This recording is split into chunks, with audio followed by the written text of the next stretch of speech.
Daniel Hayes straightened his gray diplomatic jacket for the third time as he walked through the crystalline corridors of the Galactic Council space station. The walls shimmered with colors he had no names for, reflecting light from the distant star, Nexus Prime. His hands were sweating despite the perfectly controlled temperature. At 28 years old, he was the youngest human ever assigned to represent Earth at a major council gathering. "Stop fidgeting," Ambassador Sophie Mitchell said beside him, though her tone was gentle. The older woman had been his mentor for 6 months, preparing him for this moment. "You know the material better than anyone. Just remember to breathe." Daniel nodded, clutching his data tablet closer. Inside were carefully prepared documents about Earth's application for full council membership. His species had been provisional members for only 3 years, and today's reception would determine much about their future in galactic politics. The grand reception hall opened before them, and Daniel's breath caught. Hundreds of beings from across the galaxy filled the enormous space. He recognized some species from his training: the towering Brecken warriors with their dark-armored skin, the floating Menthari scholars wrapped in fields of soft light, the insectoid Vorlax clicking and chittering in small groups, but many others were completely new to him, and he felt suddenly very small and very human. "Stay close," Sophie whispered. "Meet who you can, but don't make promises. Just observe and learn." They moved through the crowd, Sophie introducing him to various diplomats. Most were polite, some were curious about Earth, and a few seemed barely aware humans existed. Daniel took mental notes, trying to remember names and species in the complex web of alliances Sophie had warned him about. Then a hush fell over one section of the hall. Beings stepped aside, creating a path, and Daniel saw why. A group of Calathians entered, their crystalline bodies catching and fracturing the light into spectacular displays. They were beautiful and intimidating. Their ancient species known across the galaxy for their pride and power. At the center walked a young female, her crystal structure glowing with a pale blue light. She wore flowing robes that seemed to be made of liquid starlight, and a thin crown of silver metal rested on her angular head. Daniel recognized her from his briefings. Princess Verilith, heir to the Calathian Empire and one of the most influential young figures in galactic politics. "That's interesting," Sophie murmured. "I didn't expect her to attend." She usually avoids these gatherings. The princess moved through the hall with absolute confidence, surrounded by advisors and guards. Her eyes, which glowed like blue diamonds, swept across the assembled diplomats with what looked like boredom, until those eyes landed on Daniel. She stopped walking. Her entire entourage stopped with her. The princess stared at Daniel for a long moment, and he felt hundreds of other eyes turn toward him as well. His heart hammered in his chest, but he kept his expression neutral and respectful. Princess Verilith tilted her head slightly, then spoke in a clear, carrying voice that filled the hall. Her words were translated instantly by the universal devices everyone wore. "How curious. The human delegation grows younger each time I see them. Tell me, does your species send children to conduct adult business now?" A ripple of reactions moved through the crowd.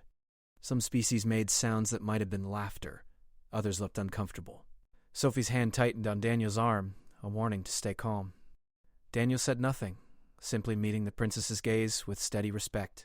Verilith's expression shifted to something like contempt. "I suppose I should not be surprised. You were such a young species, barely crawled from your single planet. Still fighting wars among yourselves, still struggling with basic concepts of unity." She gestured dismissively. "The council wastes valuable time entertaining membership applications from primitive upstarts who have not earned the right to stand among civilized worlds." The hall had gone completely silent now. Daniel felt the weight of every gaze, felt the expectations pressing down on him. He knew what people expected, either anger or submission.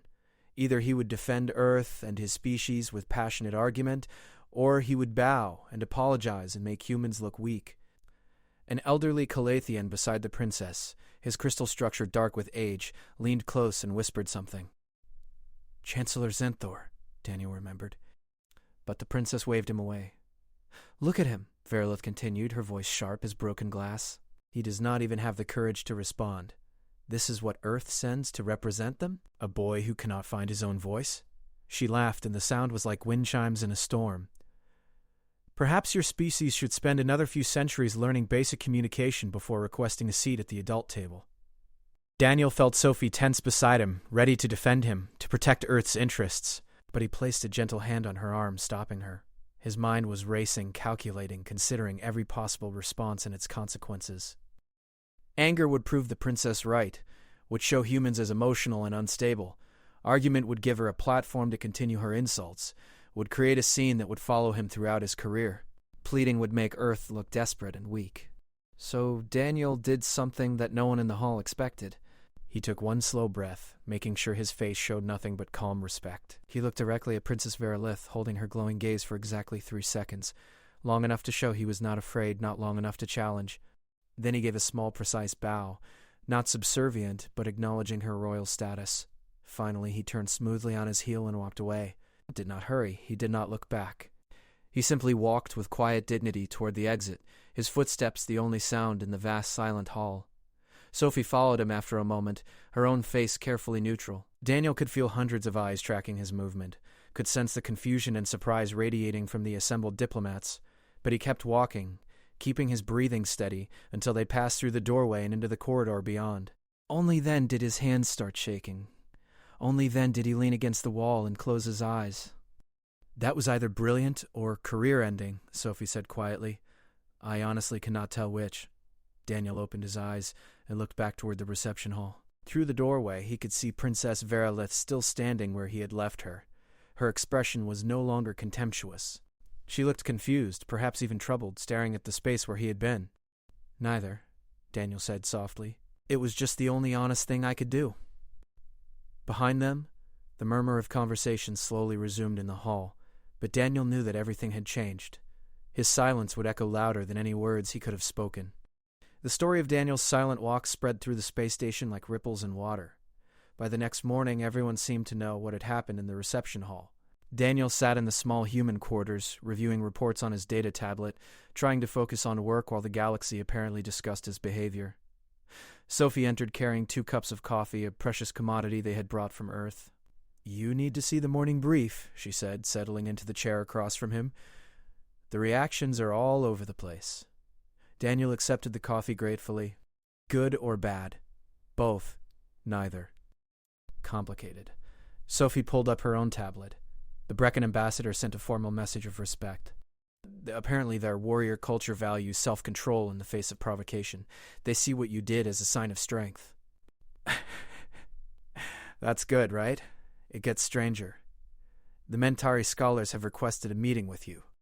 They want to study human emotional regulation techniques. They think your response demonstrates advanced psychological development. Sophie smiled slightly. They're writing papers about it already. Daniel rubbed his face, feeling exhausted despite having slept reasonably well. What about the Calithians?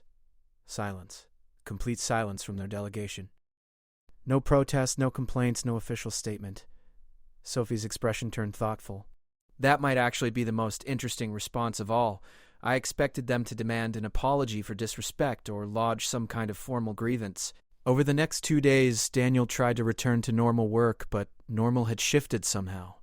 When he walked through the station corridors, other diplomats watched him differently.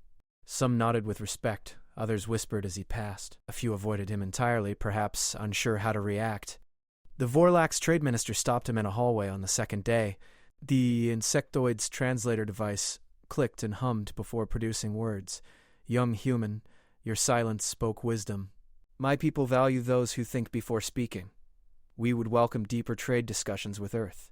Thank you, Minister, Daniel replied, genuinely pleased. I would be honored to arrange meetings.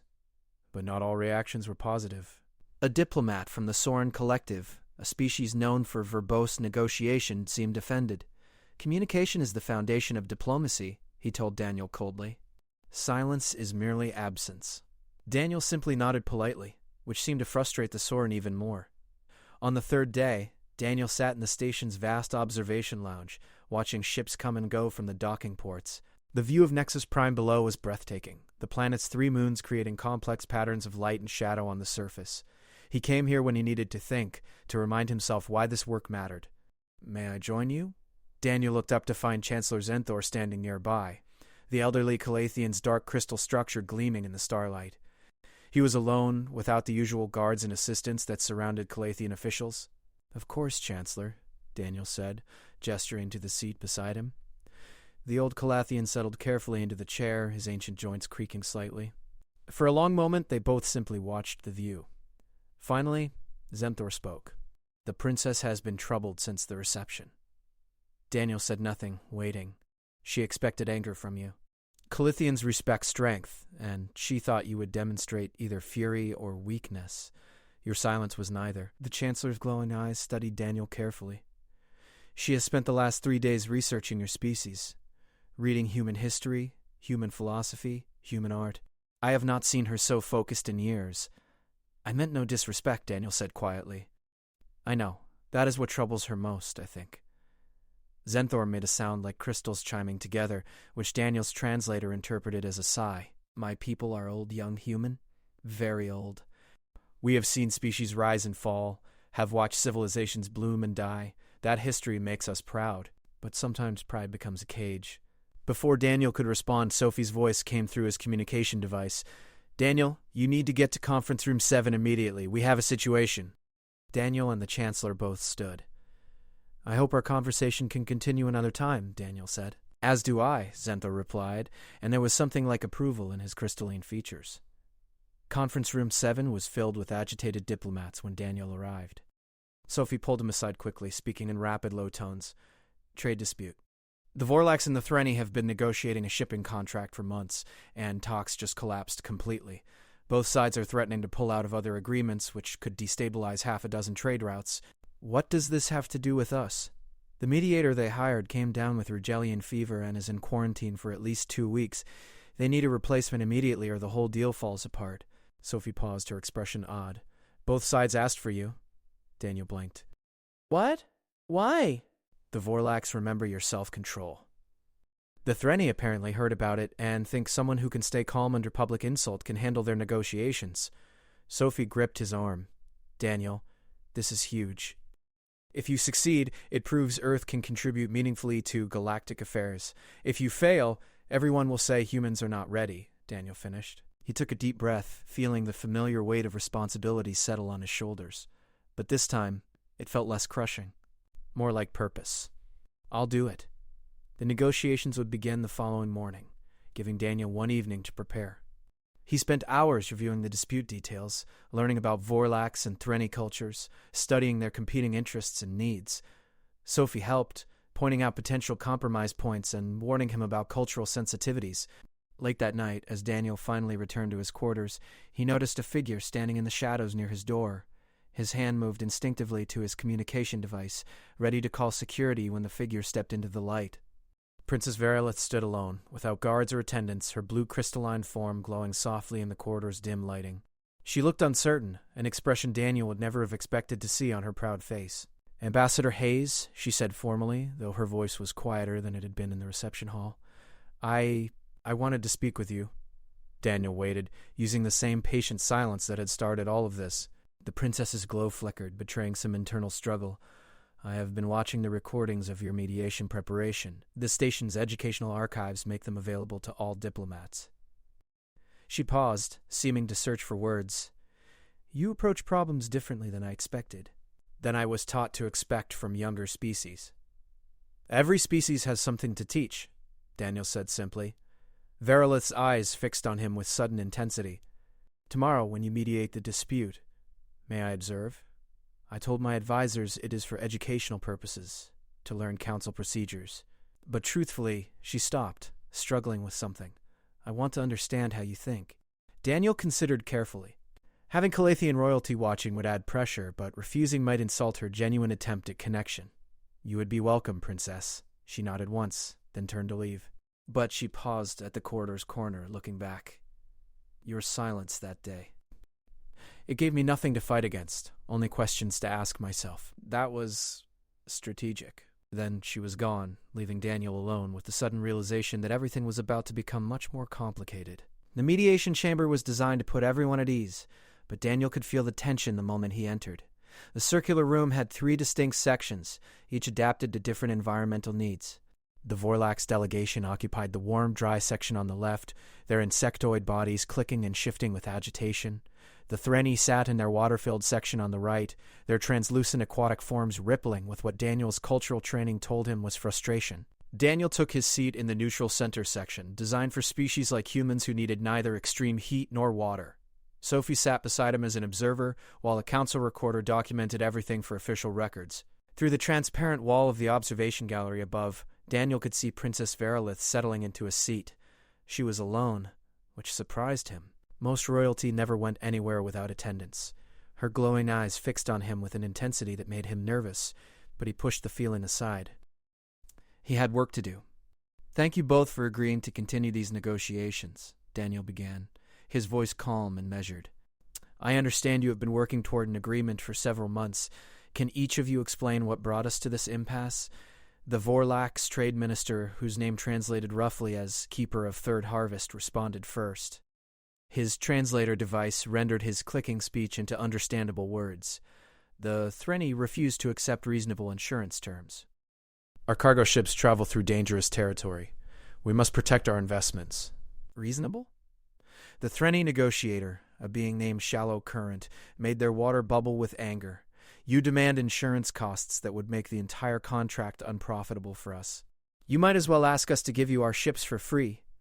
"Perhaps we should," Keeper of Third Harvest snapped back. "Your vessels are outdated and poorly maintained. The insurance costs reflect the actual risk. Our ships have served faithfully for decades." "This insult." "Please," Daniel said quietly, but something in his tone made both parties stop. He had not raised his voice, had not made any dramatic gesture. He simply spoke with complete calm, and somehow that cut through the noise. "I can see both of you are frustrated. That tells me you both want this agreement to work. Otherwise you would have walked away already." Shallow Current's waters stilled slightly. Keeper of Third Harvest's clicking slowed. "Let me ask a different question," Daniel continued. "Not about insurance or ships or costs. Why did you start these negotiations in the first place? What did each of you hope to gain?" There was a pause. The Vorlax minister seemed surprised by the question. "We need reliable transport for our agricultural exports. Threnny ships can navigate the water worlds we cannot reach." "And we need access to Vorlax grain," Shallow Current added, their tone less angry now. "Our people cannot grow such crops in our ocean environments." The partnership seemed perfect. "It still can be," Daniel said. He pulled up data on his tablet, information he had spent all night reviewing. "I have been looking at your proposed routes. You are both focused on the Kelmar Pass, which is indeed dangerous, but what if we consider alternative routes?" "The alternatives add 2 weeks to travel time," Keeper of Third Harvest objected. "Some do. But look at this." Daniel projected a star map into the center of the room. "The meridian curve adds only 4 days, and the insurance costs in that region are 40% lower. The slight time increase is offset by reduced risk and cost." Both delegations leaned forward, studying the map. Daniel watched them carefully, reading their body language. He had learned that good mediation was less about having answers and more about asking the right questions, helping parties find their own solutions. In the observation gallery, Princess Verilith leaned closer to the window, her expression focused and thoughtful. "The meridian curve passes near Brecon territory," Shallow Current said slowly. "We have good relations with them. They might even provide escort services through that region." "That would reduce insurance needs further," Keeper of Third Harvest added, his clicking taking on a different rhythm. "Hope," Daniel thought. That sound was hope. "It is an interesting possibility," Daniel agreed. "But let us not decide everything at once. May I suggest we break this large problem into smaller pieces? We can start with route options, then move to insurance, then to payment schedules. Each piece separately finding common ground step by step." The Threnny negotiator made a gesture in their water that Daniel's cultural database said meant agreement. This approach seems wise. The next several hours tested Daniel's patience and focus. The negotiations moved slowly, with both sides suspicious of each other after months of failed talks. But Daniel kept them moving forward, asking questions instead of offering solutions, helping them discover compromises themselves. When the Vorlax insisted on strict delivery timelines, Daniel asked about seasonal variations in agricultural production. This led to a flexible schedule that worked for both parties. When the Threnny worried about vessel inspections, Daniel suggested mutual inspection teams that would build trust rather than create resentment. He used silence strategically, giving both parties time to think after important questions. Sometimes the quiet grew uncomfortable, but Daniel had learned that people often filled silence with honesty when they might otherwise have stayed defensive. Sophie watched him work with clear approval, occasionally passing him reference materials, but mostly letting him lead. Daniel could feel himself finding a rhythm, a flow to the mediation that felt natural. By mid-afternoon, they had made real progress. The major obstacles were becoming opportunities. The Vorlax and Threnny were actually talking to each other directly now, rather than just complaining through Daniel. "I think we should consider profit-sharing models," Shallow Current suggested. "If we both benefit from successful deliveries, we both have reason to maintain quality." "An interesting thought," Keeper of Third Harvest replied, his tone thoughtful rather than dismissive. "Perhaps a bonus structure based on timely delivery and cargo condition." Daniel smiled slightly, saying nothing. They were solving their own problems now, which was exactly what good mediation should achieve. Princess Verilith had not moved from her observation position in hours. She watched every exchange, every pause, every moment of tension and resolution. Her glowing eyes never left Daniel's face, studying him like a scholar studies an ancient text. As evening approached, Daniel called for a break. "You have both made excellent progress today. I suggest we stop here and resume tomorrow morning with fresh minds. You can review today's proposals and come back ready to finalize details." Both delegations agreed, and the atmosphere as they left was completely different from the morning's tension. Keeper of Third Harvest even made a respectful gesture toward Shallow Current, who returned it. Sophie waited until the room cleared before speaking. "That was exceptional work, Daniel. You guided them without controlling them.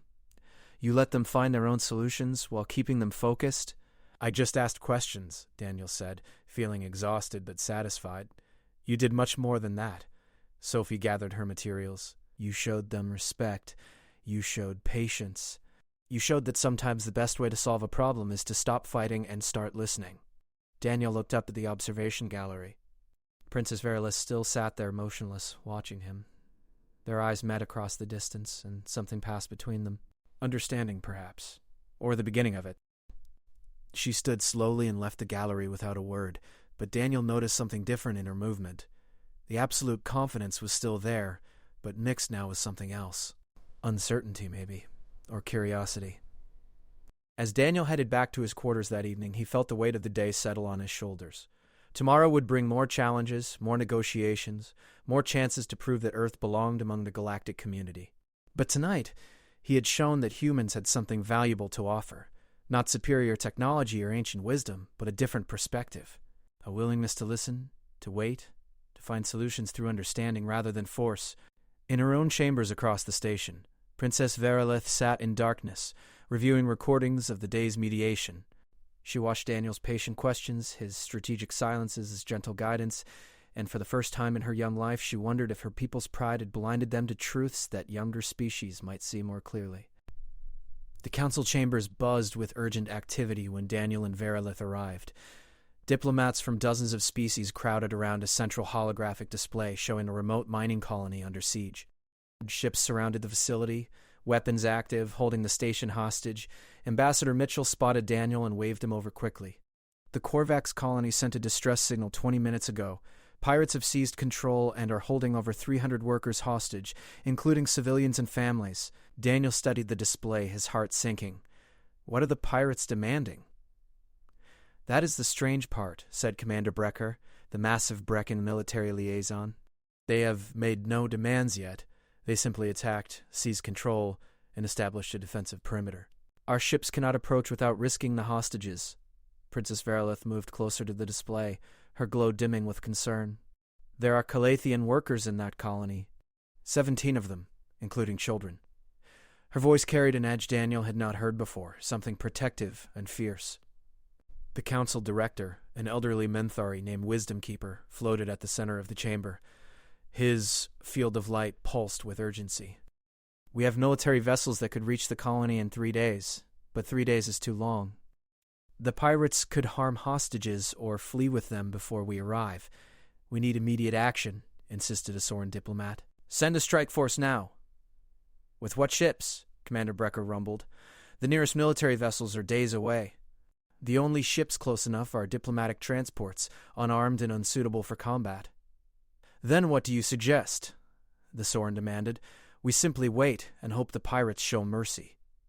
Daniel listened to the arguments escalate, feeling a familiar pattern emerge. Everyone wanted to act, but no one agreed on how.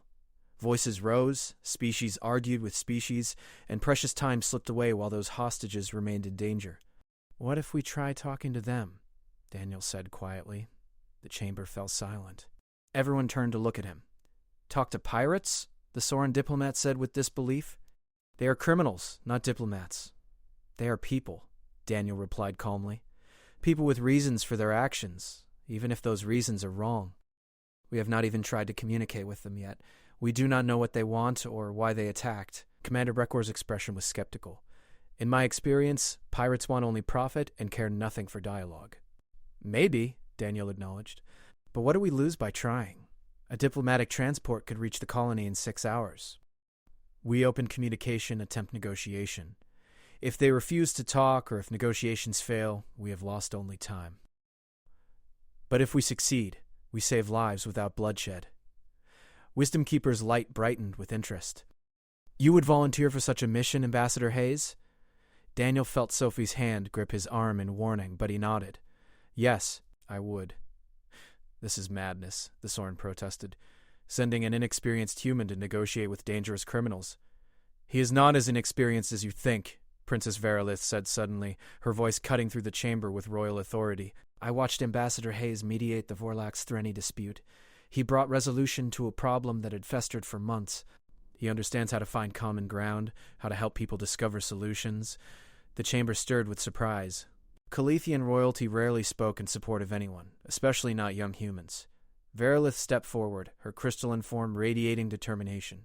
Furthermore, I volunteered to accompany the diplomatic mission. The pirates hold Calethian hostages. My presence will demonstrate that we take this situation seriously. Chancellor Zenther moved quickly to her side. Princess, this is too dangerous. Your safety is less important than the lives of our people, Verilith interrupted firmly. I am not a child, Chancellor. I am the heir to the Calethian Empire, and I will not hide in safety while my people suffer. The debate continued for several minutes, but eventually Wisdom Keeper made the decision. The diplomatic approach will proceed.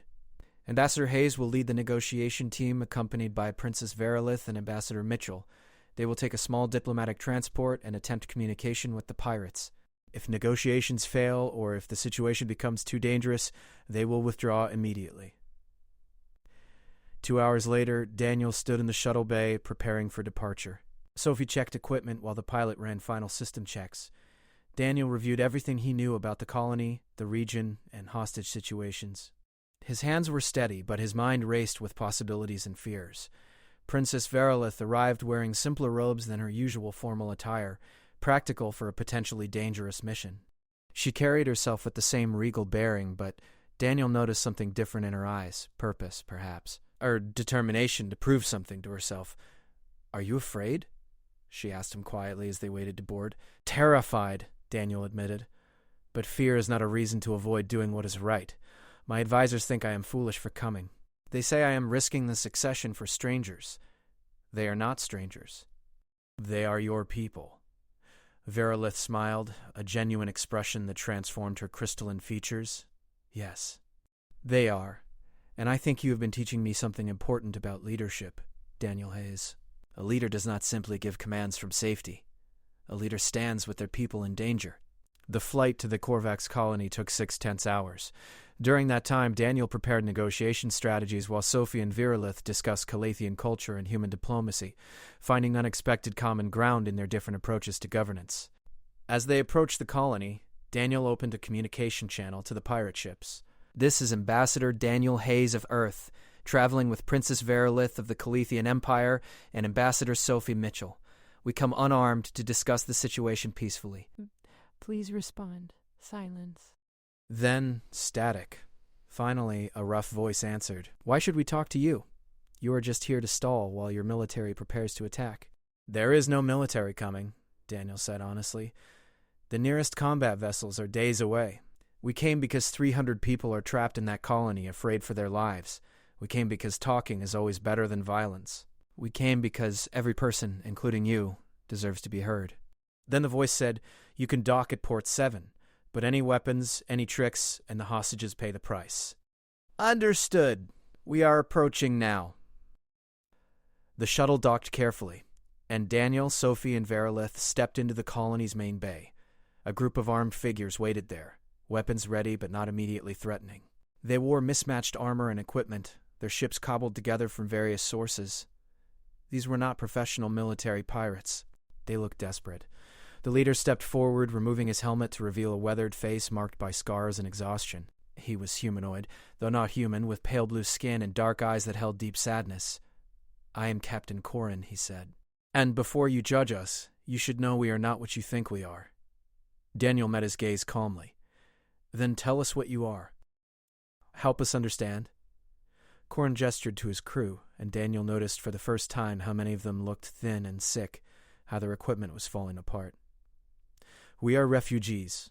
Our homeworld, Talvos 4, was destroyed 3 months ago by a solar flare. No warning, no time to evacuate. 5 billion people died. We are what remains, 37 ships carrying the last survivors of our entire civilization." The words hit Daniel like a physical blow. Sophie's expression filled with horror. Even Virolith's glow dimmed with shock. "We have been begging the Council for aid," Corin continued, his voice breaking. "Begging for refugee status, for supplies, for a place to settle. But the applications take months and we are dying now. Our children are starving. Our sick have no medicine. So we took this colony not for profit, but for survival. We needed food, medicine, fuel." Daniel felt his heart breaking. These were not criminals. They were desperate people pushed beyond all limits. He looked at Sophie, then at Verolith, and saw the same realization in their eyes. "Why did you not explain this immediately?" Verolith asked, her voice gentle now. "Because no one listens to refugees," Corin said bitterly. "We are just problems to be processed, paperwork to be filed." We became invisible. Daniel took a deep breath, his mind working rapidly. "Captain Corin, we need to release the hostages. That is not negotiable, but if you do that, I promise we will bring your situation directly to the Council. No more applications lost in bureaucracy. Direct action.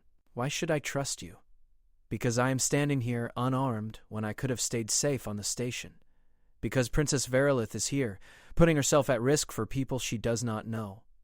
Because we believe every life has value, including yours and your people's." Corin stared at Daniel for a long moment, tears forming in his eyes. "If I release the hostages, your military will destroy us." "No," Virolith said firmly, stepping forward with absolute authority. "I am the heir to the Calathian Empire. I give you my word as royalty that no military action will be taken against you if you release the hostages peacefully. Instead, we will work to provide you with the aid you need." The negotiation took hours, but slowly trust built. Corin agreed to release the hostages in exchange for guaranteed council aid and refugee status. Daniel and Verolith promised to personally oversee the process to ensure the Talvosians received help instead of punishment. When the last hostage was safely evacuated, Daniel felt exhaustion and relief wash over him. But the work was just beginning. 3 weeks later, Daniel stood in the council chambers again, but everything had changed. The Talvosian refugees had been granted emergency aid and were being resettled on an available world. The council had created new fast-track procedures for disaster refugees, ensuring no species would face such desperation again, and Earth's application for full council membership had been approved overwhelmingly. Wisdom Keeper made the announcement official, and the chamber erupted in approval from dozens of species. Sophie embraced Daniel with tears in her eyes. Commander Brecker gave him a warrior's salute of respect, but Daniel's attention was on Princess Verolith, who stood at the Calathian delegation. She was smiling, a genuine expression of pride and joy. When their eyes met across the chamber, she performed that complex hand gesture again, the formal acknowledgement of respect between equals. Daniel bowed in return, remembering that first day when he had walked away in silence. That silence had led to this moment, this connection, this change. Sometimes the most powerful thing you could say was nothing at all, but the most important thing you could do was give people the chance to grow. Later, as Earth's flag was raised alongside the others in the council hall, Virolith found him in the crowd. "You taught me something valuable, Daniel Hayes. You taught me that strength is not always about being right or being powerful. Sometimes strength is listening, waiting, and believing that people can change. You taught me something too," Daniel replied. "That even the proudest person can choose humility. That takes more courage than I ever imagined." They stood together, watching the ceremonies, two people from different worlds who had found common ground through silence, understanding, and the willingness to see beyond first impressions. The galaxy was vast and full of species with different values and beliefs, but perhaps Daniel thought that was exactly why patience and empathy mattered most. The insult that had started everything seemed very far away now, replaced by friendship and mutual respect. And that, Daniel realized, was the true measure of successful diplomacy.